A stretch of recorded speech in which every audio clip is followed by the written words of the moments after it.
If you're in the market for a really beautiful new road bike this year, you can stop your search. I found a bike for you. It's a brand new MIND from Open Cycle.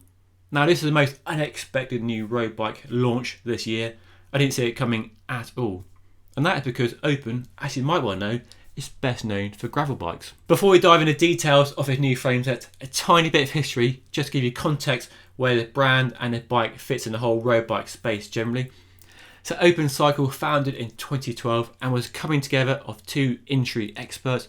On the design side was Gerard Fruman, who you probably know as a co-founder of Cervelo, a company that for the last 2 decades has produced some of the most iconic, innovative road bikes, aero road bikes, time trial bikes that have had a huge impact on the sport and influenced many other road bikes since. And then Andy Kessler, who comes from BMC, another also very innovative bike brand, the Team Machine, one of the best road bikes of the last 2 decades. So these two got together and formed their own company. Their first product was actually a hardtail mountain bike, very lightweight, very stiff, but it was the launch of the Up in 2015, the Unbeaten Path, a gravel bike that really put the company in the spotlight. So here's a bike that really made us question what is possible with a drop bar road bike for gravel and mixed terrain riding. The Up was a lightweight and stiff carbon frame, but it had massive tyre clearance, which was unheard of at the time. Achieved mainly by the drop chainstays designed to increase tyre clearance at the rear end, which have been much copied since. So the MIND is an ultra clean carbon fibre road bike that has been designed for endurance and long distance riding comfort. And it's finished in this splendid midnight blue that gives it a sleek and understated appearance with a splash of colour on the inside of the fork from the Open logo. Very nice, I like it very much. Comfort is a big focus, and to ensure the new bike delivers a smooth ride, there's space for wide tyres up to 32mm. And there are also ultra skinny seat stays, something of a trademark on Gerard Fruman designed bikes, as this one is. And then there's the integrated seat mast. This is probably the most eye-catching and potentially controversial aspect on the new bike.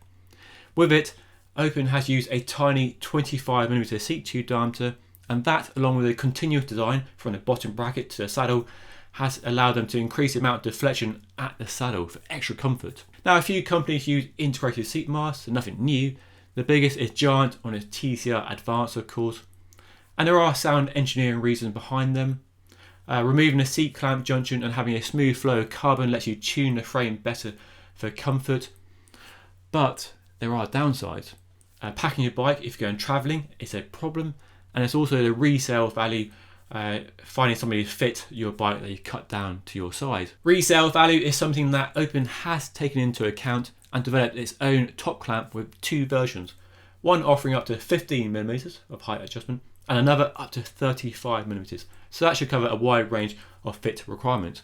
Still, integrated seat masts are very much a love or hate thing, so let me know what you think down in the comment section. Elsewhere on the frame, you've got an oversized down tube, a tapered head tube, and a chunky press fit bottom bracket to ensure power transfer is ample when you're putting the power on the climbs or sprints. The MIND is designed around disc brakes, as you'd expect on a modern road bike, but one interesting detail is that the flat mounts can be directly compatible with 160mm rotors, front and rear, with no adapters needed at all. So on the fork, the bolt goes straight through the front of the fork into the caliper, which saves weight and also gives a much cleaner appearance, apart from the 2 bolt heads on the front of the fork, of course. The frame and fork are lightweight, as you'd expect from this company known for lightweight products. The new R-turn fork is claimed to be one of the lightest disc brake forks available at just 335 grams. And a frame, a size medium with paint, comes in at a claimed 870 grams. So not the lightest in the world, but definitely a lightweight carbon frame. Other details of note include full internal cable routing, compatible with all electronic group sets, but, and quite a big but, only Shimano mechanical group sets because of the cable stop on the front meg. There's a BB386 Evo press fit bottom bracket, which offers a wide range of compatibility with all cranksets on the market. The geometry sees the new bike falling into the endurance category, so not race, not gravel, but endurance, designed for long distance comfort. The company says they spent loads of time testing mules to dial in the angles and the measurements on the bike to deliver a sporty but balanced ride. They're just 4 sizes, a reflection of the small size of the company perhaps, but they hope to cover a wide range of ride heights with these 4 sizes. The bike has short 405mm chainstays and a short 998mm wheelbase, which are both numbers you'd expect on a race bike, so it should be nimble and agile. The 72.5 degree head angle is a touch slacker than some road bikes, while tallish head tubes should give a nice fit to the handlebars, not too low, with a nice saddle to handlebar ratio, so basically not a big drop from the saddle to handlebar to do your back in on a long ride. One interesting detail is that the front centre is a bit longer than typical road bikes in this category, which should put the rider more behind the front wheel and less over the front wheel. Another interesting detail is the fork offset is longer than a typical endurance road bike, which creates a longer trail, which in turn creates a slower handling bike. So all those things together should create a bike that's very stable, very planted at high speed, but with engaging, sporty handling. It's not a cheap bike though. Well, you probably guessed that already. €3,600 for a frame set.